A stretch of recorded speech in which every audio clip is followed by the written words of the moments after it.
Heather with Helping Heather. I'm looking at keto meals for this week. Now, I prepped some chicken breast. I just roasted it and I'm going to cube it up and add some mayonnaise and some green onion and some chopped celery, as well as a little dash of curry powder and, of course, salt and pepper.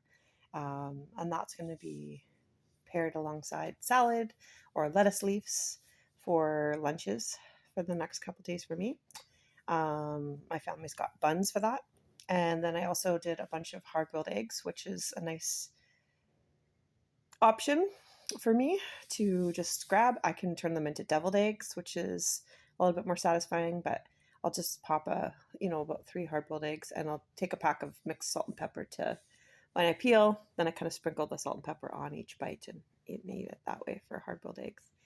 Um, I just want to have a bunch of different options to lean into. I have protein powder as well for another protein hit. I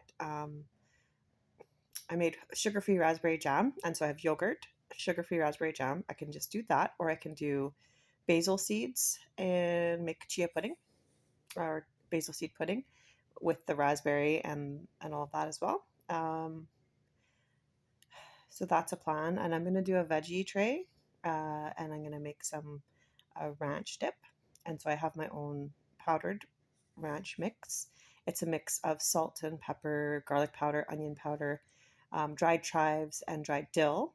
And then I mix that in with, and parsley too.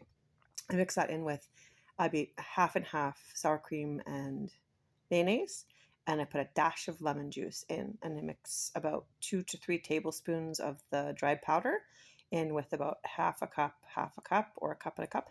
And if it sits, because those herbs are dried, if it sits for overnight, then you taste it for the flavor, and it's pretty robust. Um, it's a good flavor, and I have a lot of people who don't like ranch that like mine. So, and I grow my own herbs, so I'll dehydrate a whole bunch of dill. So that's like my own homegrown dill and chives. So it's a good option. And so I've got cucumbers and peppers.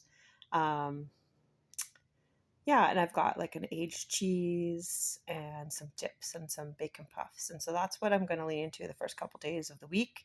And then I might just make a hot dip, like a spinach artichoke dip in the second half, or I might do like a casserole with that. We'll see whether it's a side or a main that I have leftovers for one lunch. And that's kind of what I'm thinking right now. And yeah, so what are you thinking of? I've got club soda and lime for drinks and a bunch of tea, and I feel happy with that. What do you think about